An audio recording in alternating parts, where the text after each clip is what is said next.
तक आपके साथ मैं हूं अंजना ओम कश्यप। शुरुआत सुशांत केस से जुड़ी बड़ी खबर से कर रहे हैं। सनसनीखेज खुलासा हुआ है कि सुशांत के घर से रिया के घर तक ड्रग्स की खेप को भेजा जाता था, जिसमें सुशांत का स्टाफ दीपेश सावंत शामिल था। सूत्रों के मुताबिक एनसीबी की जांच में यह खुलासा हुआ है कि कुरियर के जरिए लॉकडाउन के दौरान सुशांत के घर से रिया के घर तक पैकेट में बड्स को भेजा गया था। दूसरा बड़ा खुलासा यह है कि रिया ड्रग्स केस में अब बॉलीवुड का कनेक्शन भी खुलता जा रहा है, क्योंकि सूत्रों के मुताबिक एनसीबी की पूछताछ में रिया ने यह खुलासा किया है कि सुशांत की पार्टी में बॉलीवुड के कई बड़े नाम आते थे जो ड्रग्स लेते थे। एनसीबी अब इसकी भी जांच कर रही है। जानकारी के मुताबिक एनसीबी ने 25 ड्रग पेडलर्स और 15 बॉलीवुड सेलिब्रिटीज की लिस्ट भी तैयार कर ली है, जिसके बारे में एनसीबी चीफ राकेश अस्थाना से डेप्यूटी डायरेक्टर केपीएस मल्होत्रा चर्चा करेंगे।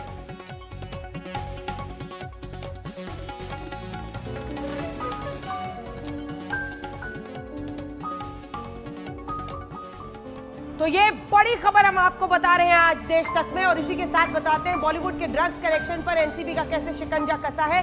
क्योंकि एनसीबी चीफ राकेश अस्थाना से एनसीबी डेप्यूटी डायरेक्टर ने मुलाकात की है, उनको जानकारी दी है, और जो पूरी लिस्ट तैयार की गई है उस पर मामला आगे बढ़ रहा है। मुलाकात में बॉलीवुड के ड्रग्स कनेक्शन पर बात होगी, और इस पर चर्चा के बाद ही पूरा जो तरीका है कि कैसे इसे आगे ले जाना है ड्रग्स केस को लेकर, ये पूरी जानकारी दी जाएगी। बॉलीवुड के ड्रग्स कनेक्शन पर एनसीबी का शिकंजा है, जिसमें सीधे तौर पर रिया ने बॉलीवुड के जिन बड़े नामों का जिक्र किया है वो तमाम जानकारी यहां पर हेड ऑफिस में दी जाएगी। रिया से मिली सारी जानकारी साझा की जाएगी, जिसके जरिए मुंबई के बड़े ड्रग पेडलर्स के नाम बताए जाएंगे, उन फिल्म स्टार्स के नाम बताए जाएंगे जो इस सब में शामिल थे। आइए आपको सीधे लिए चलते हैं, हमारे सहयोगी अरविंद ओझा ने ही ये खबर हमें बताई है। अरविंद ओझा, 25 फिल्म स्टार्स, हर कोई जानना चाहेगा कि कौन कौन है जो शामिल है इन सब में, लेकिन धीरे धीरे क्या उन्हें पूछताछ के लिए दिल्ली अब बुलाया जाएगा? जो ये बैठक है इसके जरिए आगे की रणनीति क्या बनती हुई समझ में आ रही है? अरविंद ओझा। जी देखिए अंजना, हमने ये खुलासा बहुत पहले किया था, लेकिन आज पूरी तरह से उसको कहीं न कहीं मोहर लगती दिख रही है। जिस तरह से जो नारकोटिक्स कंट्रोल ब्यूरो के दिल्ली के डिप्टी डायरेक्टर केपीएस मल्होत्रा, जो काफी दिनों से मुंबई में मौजूद थे, वो पहुंचे राकेश अस्थाना से मिलने। दरअसल रिया चक्रवर्ती से पूछताछ के आधार पर और जो ड्रग पेडलर पकड़े गए थे उनके जो इलेक्ट्रॉनिक डिवाइस है उसको सीज किया गया था। उसके आधार पर बाकायदा एक डोजियर तैयार किया गया है, जिसमें कई बॉलीवुड के जाने माने लोगों के नाम हैं, कुछ प्रोड्यूसर भी हैं, कुछ एक्टर एक्ट्रेस भी हैं, इनके नाम है, इनका ड्रग्स कनेक्शन है। लेकिन मैं आपको बताऊं, ये ठीक उसी तरह की जांच होगी जैसे पहले वाली जांच थी, जिसमें रिया चक्रवर्ती और शोभिक सैमुअल मिरांडा, दीपेश सावंत, ये तमाम लोग शिकंजे में आए थे। जहां तक मेरी जानकारी है, ये जांच भी कुछ चौंकाने वाली ही होगी। सीधा संबंध नहीं किया जाएगा, कहीं न कहीं एक ग्राउंड वर्क करेगी नारकोटिक्स कंट्रोल ब्यूरो, उसके बाद इन तमाम लोगों पर शिकंजा कसा जाएगा। अभी हमारे पास जो एक और जानकारी आई है उसके मुताबिक केजे नाम के एक शख्स की, एक ड्रग पैडलर की तलाश है नारकोटिक्स कंट्रोल ब्यूरो को, जो इस सर्किल में ड्रग सप्लाई करता था। तो एक बड़ी खबर है, जानकारी पहले से थी, लेकिन चूंकि ये बड़ा एक्शन है, इस एक्शन को लेने से पहले जो खुद केपीएस मल्होत्रा है वो कल ही मुंबई पहुंचे हैं, और आज देर शाम राकेश अस्थाना से सेकंड राउंड की उनकी मुलाकात होगी। जी, राकेश अस्थाना जो नारकोटिक्स कंट्रोल ब्यूरो के चीफ हैं, उसके बाद जो एक्शन है वो एक्शन आगे लेने की तैयारी होगी। दूसरी बड़ी खबर जो है अंजना, वो बड़ी खबर ये है कि जानकारी नारकोटिक्स कंट्रोल ब्यूरो को मिली है कि लॉकडाउन के दौरान सुशांत के घर से रिया के घर पर बाकायदा कोरियर में जो बड है 500 बड, वो सप्लाई किया गया था। दीपेश सावंत ने वो डिस्पैच किया था, और रिया चक्रवर्ती के घर पर शोभिक चक्रवर्ती ने उसको रिसीव किया था। तो ये दो बड़ी खबरें हैं, लेकिन जो बॉलीवुड वाली खबर है उसके बाद मुंबई में हलचल काफी तेज हो गई है। अंजना, बिल्कुल, आप बने रहिए हमारे साथ। रिया के जरिए क्या कुछ जानकारी मिली है वो अब हम आपको बताएंगे, क्योंकि इन्हीं के जरिए अब खुलासा हो रहा है। इससे पहले भी आपको याद होगा, रिया चक्रवर्ती के मामले में शोभिक चक्रवर्ती, उसका खुद का भाई, ये सब कुछ उगल रहे थे पेडलर्स। अब रिया से जो बड़ा खुलासा हुआ है, रिया का एनसीबी की पूछताछ में जो खुलासा है वो हम आपको बता रहे हैं। बॉलीवुड के बड़े लोगों का नाम उसने लिया है, और उसी के बिना पर अब आगे की जांच बढ़ रही है। बॉलीवुड के जो स्टार्स हैं उनका, और उन्होंने कहा है कि सुशांत की पार्टी में आकर ये लोग ड्रग्स लेते थे। लोनावला फार्म हाउस में होती थी पार्टी। जो तमाम जानकारी उन ड्रग पार्टीज के बारे में अब दी है रिया चक्रवर्ती ने, उन सब पर पूछताछ होकर जानकारी इकट्ठा की जा रही है और उसी कड़ी में लोनावला फार्म हाउस के बारे में उन्होंने बताया है। रिया ने बॉलीवुड के 2 सितारों का नाम भी लिया है। ये 2 सितारे अक्सर पार्टी में आया करते थे। अब यही सवाल है कि एनसीबी कैसे उन पर जल्द से जल्द शिकंजा कसेगी। सभी को आगे की जानकारी का इंतजार रहेगा। रिया चक्रवर्ती के लिए आज का दिन बेहद अहम था। आज अदालत में रिया की जमानत पर फैसला होना था, लेकिन सेशंस कोर्ट से रिया को करारा झटका लगा। रिया समेत ड्रग्स केस के सभी आरोपियों की जमानत अर्जी खारिज। दस्तक दी तो भाईखला जेल की बैरक नंबर 1 में तो रोशनी हुई, लेकिन इसी बैरक में बंद रिया चक्रवर्ती के मन में तूफान सा उठने लगा। आज सेशन कोर्ट को रिया चक्रवर्ती की जिंदगी पर अपने हुक्म का वजन रखना था और जब अदालत ने आदेश दिया तो रिया का दिल बैठ की जमानत अर्जी खारिज, रिया को जेल में रहना होगा। रिया के वकील सतीश मान शिंदे ने बहुत सारी दलील दी, लेकिन सेशन कोर्ट के जज ने एक न सुनी। रिया के वकील अब बॉम्बे हाई कोर्ट का रुख करेंगे, लेकिन वो जल्दी में बिल्कुल नहीं। खारिज हो चुकी जमानत याचिका का पूरा आदेश पढ़ेंगे, तय करेंगे कि कहां पर चूक हुई, फिर नई रणनीति बनाएंगे और हाई कोर्ट में रिया को आजाद कराने की अर्जी लगाएंगे। सतीश मान शिंदे, उनका जो अभी प्राथमिक बयान आया है उसमें ये साफ है कि अगले हफ्ते यानी कि मंडे को ही वो हाईकोर्ट का दरवाजा खटखटाएंगे, क्योंकि वो पूरा ऑर्डर पढ़ेंगे और ऑर्डर पढ़ने के बाद ही देखेंगे कहाँ उनकी दलील फेल हुई, कहाँ उनको मुंह की खानी पड़ी, कहाँ एनसीबी की बात को माना कोर्ट ने। इन सब पे उनको अपना एक मजबूत ग्राउंड तैयार करना पड़ेगा, उसके बाद ही वो अगले हफ्ते जाएंगे। रिया ने अपनी जमानत अर्जी में खुद को बेकसूर बताया। एनसीबी पर जबरदस्ती आरोप स्वीकार कराने का आरोप लगाया, लेकिन एक भी पैंतरा काम नहीं आया। रिया पर एनडीपीएस कानून का गैर जमानती सेक्शन 27A भारी पड़ गया। परचेसिंग और फाइनेंसिंग में डिफरेंस है और वो ग्राउंड पे she is entitled for conspiracy even, और वो ये 2 ग्राउंड बनते हैं, इसलिए बेल रिजेक्ट हुआ। So when they moved to Bombay High Court, Pardon? हाँ विटनेस, हाँ वो तो नॉर्मल जो रहता है वो तो हम लोग करती है कि विटनेस को इन्फ्लुएंस हो सकता है, एविडेंस टेम्पर हो सकता है। अकेले रिया ही नहीं, ड्रग्स कनेक्शन में उसके भाई शोविक और बाकी के 4 आरोपियों की भी जमानत अर्जी खारिज हो गई। एक भी नॉन बेलेबल सेक्शंस लगाया नहीं गया हमारे क्लाइंट के ऊपर। रिया और शोविक के ऊपर 27A लगाया गया जो नॉन बेलेबल है, लेकिन हमारे क्लाइंट के ऊपर वो नहीं लगाया गया। कॉन्स्पिरेसी सेक्शन 29 का सेक्शन है, बट उससे ज़्यादा कुछ है नहीं। एंड देन काइजान इब्राहिम जो है other accused, he has a much higher role and he is been released, उसका बेल हो गई है, तो we were also claiming parity with him. Drugs connection में रिया की मुसीबत अभी और बढ़ने वाली है। नारकोटिक्स ब्यूरो इस मामले को और आगे ले जाने की तैयारी कर चुका है। एनसीबी रिया के सहारे ड्रग्स के काले कारोबार के बड़े नामों तक पहुंचना चाहती है। जाहिर है एनसीबी इसी दलील को हाई कोर्ट में भी आजमाएगी। अगर उन 25 तक पहुंचना है तो ये देखना है कि पेडलर कौन था, कहां से सप्लाई हुई, रिवर्स प्रूफ जिसे कहते हैं। सबसे जब सबूत पुख्ता होंगे, पेडलर्स पकड़े जाएंगे, जो फाइनेंशियल ट्रेल है वो पकड़ा जाएगा, तब शायद इन नामों का खुलासा, और तब एक एक को सम्मन भेज करके एनसीबी मुख्यालय अगले कुछ दिनों तक ये मुंबई में जो सबसे बड़ी घटना हो रही है उसका केंद्र बना रहेगा। नारकोटिक्स कंट्रोल ब्यूरो के दिल्ली जोन के deputy director KPS Malhotra Mumbai से दिल्ली पहुंचे हैं। वो एनसीबी चीफ राकेश अस्थाना से मुलाकात करेंगे। सूत्रों के मुताबिक रिया से पूछताछ में कई बड़े नाम सामने आए हैं। एनसीबी ने इसे लेकर डोजियर भी बनाया है। आज की बैठक में इसे ही मुकम्मल तस्वीर दी जाएगी। इसके बाद कार्रवाई कैसी होगी ये देखने वाली बात होगी। अरविंद ओझा, मुनीश पांडे और आशुतोष मिश्रा के साथ मौसमी सिंह, मुंबई, आज तक। इधर मामला अब कंगना रनौत का। कंगना रनौत और महाराष्ट्र सरकार के बीच छिड़ा घमासान फिलहाल शांत होने का नाम नहीं ले रहा। दफ्तर टूटने के बाद कंगना रनौत लगातार हमलावर है। आज कंगना ने फिर मोर्चा संभाला। बाला साहब के बहाने कंगना ने न सिर्फ उद्धव को घेरा बल्कि सोनिया गांधी की चुप्पी पर भी सवाल खड़े किए। कंगना के तरकश में जितने भी तीर वो एक एक कर निकल रहे हैं और बेधते जा रहे हैं महाराष्ट्र की सियासत के सिरमौरों को। अपने दफ्तर के मलबे से उड़ी धूल को कंगना ने महाराष्ट्र सरकार के दामन का दाग बना दिया है। वो बार बार लगातार उद्धव और उनकी सरकार पर प्रहार कर रहे हैं। बाला साहब ठाकरे के नाम पर कंगना ने शिवसेना पर इस बार जो वार किया है, शिवसेना उसे न सह सकती है न कह सकती है। महान बाला साहेब ठाकरे मेरे सबसे पसंदीदा आइकन में से एक हैं। उनका सबसे बड़ा डर था कि किसी दिन शिवसेना गुटबंधन करेगी और कांग्रेस बन जाएगी। मैं जानना चाहती हूँ कि आज पार्टी की स्थिति को देखते हुए उनकी भावना क्या है।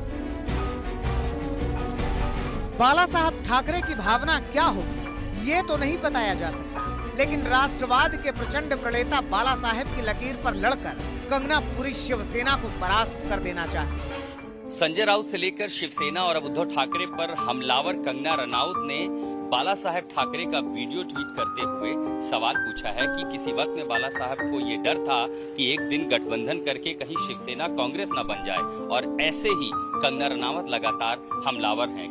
दफ्तर पर बुलडोजर क्या चला, उन्होंने महाराष्ट्र की सरकार और शिवसेना के खिलाफ मोर्चा ही खोल दिया है। शिवसेना के अंगना में कंगना ने शिवसेना पर ही हिम्मत का हथौड़ा दे मारा है। कंगना को मालूम है कि उनकी लड़ाई सियासत से भरपूर है, इसीलिए वो इसे विस्तृत आकार दे रही है। मुंबई पुलिस, संजय राउत, उद्धव ठाकरे और शरद पवार के बाद अब कंगना ने सोनिया गांधी को भी इस लड़ाई में लपेट लिया है। उन्होंने सोनिया के लिए लिखा, प्रिय आदरणीय माननीय कांग्रेस अध्यक्ष सोनिया गांधी जी, एक महिला होने के नाते महाराष्ट्र में आपकी सरकार द्वारा किए गए काम से आपको पीड़ा नहीं हुई? क्या आप डॉक्टर अंबेडकर द्वारा हमें दिए गए संविधान के सिद्धांतों को बनाए रखने के लिए अपनी सरकार से अनुरोध नहीं कर सकती? आप पश्चिम में पली बढ़ी और यहाँ भारत में रहती हैं। आप महिलाओं के संघर्ष से अवगत होंगी। जब आपकी अपनी सरकार महिला का उत्पीड़न कर रही है और कानून व्यवस्था का पूरी तरह मजाक बना दिया है, तो आपकी चुप्पी और बेरुखी का आकलन इतिहास करेगा। मुझे उम्मीद है कि आप हस्तक्षेप करेंगी। कंगना रनौत के तर्कश से निकल रहे सियासी बाण महाराष्ट्र की गठबंधन सरकार पर निशाना साध रहे हैं, और अब इस सब के बीच सोनिया गांधी को इसमें लाना है का मतलब ये है कि शिवसेना की दुखती रग को छेड़ देना। मुसीबत ये भी है कि शिवसेना को अभिनेता कंगना रनौत की जगह नेता कंगना रनौत से जूझना पड़ रहा है। कंगना रनौत के दफ्तर पर बुलडोजर चलवाकर शिवसेना ने अपना कितना और कैसा नुकसान किया है, इसका अंदाजा इस बात से लगाइए कि महाराष्ट्र सरकार के मंत्री ही बीएमसी की कार्रवाई का विरोध कर रहे हैं। कार्रवाई जरा रुक कर होती तो ठीक होता, जरा और ज्यादा समय उनको दिया जाता परीक्षण के लिए, कोर्ट में जाने के लिए, जैसे दूसरों के दिया जाता है वैसे दिया जाता तो ठीक रहता। लेकिन अब तो तीर कमान से निकल चुका है। अब पछताए होत का जब मच गया सियासी युद्ध, और कंगना और शिवसेना का ये युद्ध कब समाप्त होगा कहना मुश्किल है। दिवेश और आशुतोष के साथ मौसमी सिंह, मुंबई, आज तक। अब ये सियासी घमासान है और ये सियासी घमासान चरम पर है। अब तक बीजेपी खुद को इससे दूर रखने की बात कर रही थी, लेकिन अब पूर्व मुख्यमंत्री देवेंद्र फडणवीस ने बीएमसी की कार्रवाई को दाऊद से जोड़ते हुए इसे एक अलग ही एंगल देख दिया है। देखिए ये रिपोर्ट। ये वक्त का पहिया है, याद रखना हमेशा एक जैसा नहीं रहता। अब तक कंगना की पहचान यूं तो बॉलीवुड फिल्मों में दमदार एक्टिंग के लिए थी, लेकिन सुशांत केस के बाद से ही कंगना का फिल्मी अवतार अब रील से रियल लाइफ में तब्दील हो चुका है।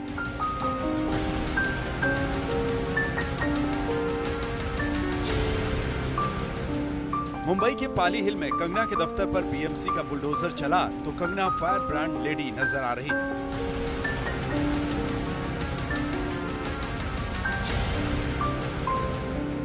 मामला अब सुशांत केस से आगे बढ़कर सियासी घमासान का अखाड़ा बन चुका है, जिसमें महाराष्ट्र के पूर्व मुख्यमंत्री देवेंद्र फडणवीस भी कूद पड़े हैं। यूं तो कंगना मुद्दे से बीजेपी ने खुद को अलग रखने का ऐलान किया था, लेकिन जब राजनीतिक दुश्मनों पर हमले का मौका मिले तो घोषणाएं टूटते देर नहीं लगती। कंगना का मुद्दा तो बीजेपी ने नहीं उठाया, क्या जरूरत थी? आप क्यों ऐसा बयान देते हो कि उन्होंने मुंबई में आना चाहिए? आप क्यों बयान देते हो उन्होंने ऐसा करना चाहिए? पूरी आपकी सिस्टम क्यों लग जाती है? मुद्दा बड़ा क्यों हुआ? आपने उसको बड़ा किया, आपने उसके घर जाकर तोड़ा। अब रोज शिवसेना के नेताओं के किसके घर अवैध है, किसके ऑफिस अवैध है, चीजें बाहर आ रही है। आप दाऊद का घर तोड़ने नहीं जाते, उसका घर तोड़ने जाते हो। इस विषय को बड़ा किसने किया? बीजेपी का संबंध क्या है? उद्धव पर हमले के लिए फडणवीस ने दाऊद इब्राहिम को अपना हथियार बनाया। जी हां, अभिनेत्री कंगना रनौत के दफ्तर को बीएमसी ने मलबे में तब्दील कर दिया, लेकिन मलबे से उठी धूल अब महाराष्ट्र की सियासत को दागदार करने लगी। कंगना मामले में अंडरवर्ल्ड डॉन दाऊद इब्राहिम का नाम आना मतलब इतिहास की कई परतों का खुलना। महाराष्ट्र में मंत्री और एनसीपी नेता छगन भुजबल ने सफाई में बताया कि दाऊद के घर को लेकर शायद फडणवीस को सामान्य ज्ञान कुछ कम है। सवाल उठ रहे कि जितनी तत्परता दिखाई है कंगना रनौत का ऑफिस तोड़ने में, तो प्रतिपक्ष के नेता फडणवीस ये कहते हैं कि क्या इतनी तत्परता दाऊद का घर तोड़ने में दिखाएंगी बीएमसी या फिर सरकार उसको समर्थन करेगी? देखिए, दाऊद के कई घर हैं, कई घरों का नीलाम सरकार ने किया है और कई घरों पर हथौड़ा भी चल रहा है। आप इतिहास खोलकर देखिए क्या है। फडणवीस ने पहले दिल्ली से दाऊद के घर के बहाने उद्धव ठाकरे पर निशाना साधा। पटना पहुंचने के बाद उन्होंने एक बार फिर से कंगना के नाम पर महाराष्ट्र सरकार को ये नसीहत दी कि इस वक्त राज्य सरकार को कंगना से नहीं कोरोना से लड़ना चाहिए। देखिए, महाराष्ट्र सरकार को ऐसा लगता है कि महाराष्ट्र में हमारी लड़ाई कोरोना से नहीं है, हमारी लड़ाई कंगना से है। आज सबसे ज़्यादा कोरोना के केसेस महाराष्ट्र में है, लेकिन महाराष्ट्र सरकार उससे लड़ना नहीं चाहती, वो लड़ाई करना चाहती है कंगना से। और मैं तो उनको इतना ही कहना चाहता हूँ, आप अपनी जितनी क्षमता कंगना के पीछे लगा रहे हैं उसमें से 50% भी क्षमता अगर कोरोना के पीछे सीरियसली आप लगाएंगे तो शायद लोगों की जान हम बचा पाएंगे। समझना बड़ा आसान है कि कंगना के मुद्दे को राजनीतिक दल अपने नफा नुकसान के हिसाब से इस्तेमाल कर रहे हैं। नजर में सियासी भविष्य है और वर्तमान में पक्ष विपक्ष में खड़े होने की मजबूरी। मुंबई से कमलेश सुतार और दिल्ली से ऐश्वर्या पालीवाल के साथ सुजीत कुमार झा, पटना, आज तक। तो महाराष्ट्र सरकार से पंगा लेने वाली कंगना रनौत के खिलाफ अब ड्रग्स केस की जांच होगी। जी हां, महाराष्ट्र सरकार ने अध्ययन सुमन के एक बयान के आधार पर मुंबई पुलिस को आदेश दिया है कि कंगना के ड्रग्स केस की जांच होनी चाहिए। महाराष्ट्र सरकार के खिलाफ क्रांति का बिगुल फूंककर कंगना समर में तो उतर गई, मगर सरकार तो सरकार होती है और वैसे भी राजनीति का उसूल होता है, साम दाम दंड भेद, जीत किसी भी कीमत पर। लिहाजा बीएमसी वाले मुद्दे पर घिर गई उद्धव सरकार ने कंगना को पस्त करने की नई काट निकाल ली। महाराष्ट्र सरकार ने मुंबई पुलिस को चिट्ठी लिखी है। चिट्ठी में कंगना के कथित ड्रग्स केस की जांच करने के लिए कहा गया है। ड्रग्स केस की जांच के लिए अध्ययन सुमन के बयान को आधार बनाया गया है। अध्ययन सुमन ने अपने पुराने इंटरव्यू में कंगना को नियमित ड्रग्स लेने वाली बताया था। कहते हैं ना, राजनीति में मुद्दे कभी मरा नहीं करते। शिवसेना ने फिलहाल ऐसा ही मुद्दा उठा लिया है। अध्ययन सुमन उनके ऊपर अगर झूठा आरोप करता है तो उसकी इंक्वायरी होनी चाहिए। अध्ययन सुमन को भी अरेस्ट करना चाहिए। अगर वो सच बोलते हैं तो कंगना रनावत जी कहाँ से ड्रग लाती थी, किसको देती थी, वो ड्रग डीलर उनका कौन था, पैसे कहाँ से लाती थी, ड्रग कहाँ पे छुपाती थी, इसका भी इंक्वायरी होना चाहिए, ऐसा मेरा कहना है।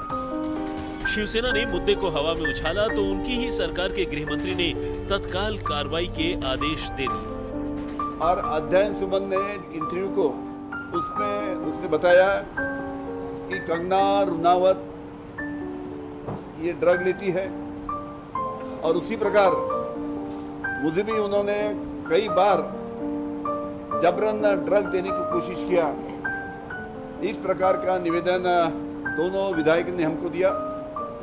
इस बार की पूरी डिटेल हमारी मुंबई पुलिस चौकसी करेंगी। महाराष्ट्र सरकार से चिट्ठी मिलने के बाद मुंबई पुलिस हरकत में आ गई है। चिट्ठी का अध्ययन किया जा रहा है। मुंबई पुलिस को जल्द से जल्द ये तय करना होगा कि इस केस की जांच एसआईटी से कराएगी या फिर नारकोटिक्स सेल से। विधानसभा में महाराष्ट्र के होम मिनिस्टर अनिल देशमुख ने ये कहा कि इसका इन्वेस्टिगेशन किया जाना चाहिए, जिसके तहत अब मुंबई पुलिस को एक पत्र से संपर्क किया गया है और महाराष्ट्र सरकार ने आगे की इन्वेस्टिगेशन करने के लिए कहा है। इस बीच मामले में पहले ही नया मोड़ आ चुका है। महाराष्ट्र सरकार ने अभिनेता अध्ययन सुमन के बयान के आधार पर जांच का आदेश तो दे दिया है, लेकिन अध्ययन ने 2 दिन पहले ही इस मसले से खुद को अलग रखने की अपील की है। हाथ जोड़ता हूँ आप सभी से कि प्लीज़ मुझे इसमें ना ड्रैग करें। जो मुझे कहना था वो मैंने 2016 में कह दिया था, तब मुझे और मेरे पूरे परिवार को नेशनल टेलीविज़न पर रिडिक्यूल किया गया था और अब मैं उस बात को भूल चुका हूँ, ज़िंदगी में आगे बढ़ चुका हूँ। तो प्लीज़ मुझे अपने डार्क पास्ट में फिर मत लेकर जाइए। अजीब सा संयोग है, सुशांत की मौत मिस्ट्री खंगालने वाली एजेंसियां ड्रग्स पर आकर अटक गईं और अब उसी सुशांत को इंसाफ दिलाने की आवाज उठाने वाली कंगना रनौत भी सियासी लड़ाई से होते हुए ड्रग्स लेने के कथित आरोपों में लिपटती दिख रही हैं। दिव्येश सिंह के साथ अरविंद ओझा, मुंबई, आज तक। इस खबर पर तो हम लगातार कवरेज कर ही रहे हैं, लेकिन एक बड़ी खबर इस वक्त आ रही है। प्रधानमंत्री नरेंद्र मोदी की एनएसए के साथ सरहद को लेकर चीन के साथ जो तनाव है, इस पर बैठक हो रही है। चीन से तनाव के बीच पीएम मोदी की अहम बैठक बताई जा रही है। एनएसए के साथ उनकी ये बैठक है। एनएसए अजीत डोभाल के साथ वो बैठक कर रहे हैं। एलएसी पर तनाव को लेकर चीन के साथ जो इस वक्त हालात हैं रिश्तों में, आइए आपको सीधे लिए चलते हैं। हिमांशु मिश्रा हमारे सहयोगी इस खबर पर हमारे साथ जुड़ रहे हैं। हिमांशु, बेहद अहम ये बैठक अगर चीन के साथ तनातनी की वजह से प्रधानमंत्री नरेंद्र मोदी एनएसए के साथ बातचीत कर रहे हैं। हिमांशु, देखिए अंजना, बिल्कुल अजीत डोभाल जो एनएसए है वो प्रधानमंत्री नरेंद्र मोदी को ब्रीफ करने आए हैं। एलएसी की क्या सिचुएशन है और किस तरीके से जो है वहां पर हमारी सेना जो है वो डटी हुई है। सबसे बड़ी बात यह है कि एनएसए हर एक पॉइंट के ऊपर जो है प्रधानमंत्री को ब्रीफ कर रहे हैं और लगातार ये ब्रीफिंग जब से एलएसी के ऊपर भारत और चीन के बीच में जो है सीमा विवाद है बना है पिछले कुछ दिनों से, उसको लेकर एनएसए लगातार ब्रीफ कर रहे हैं।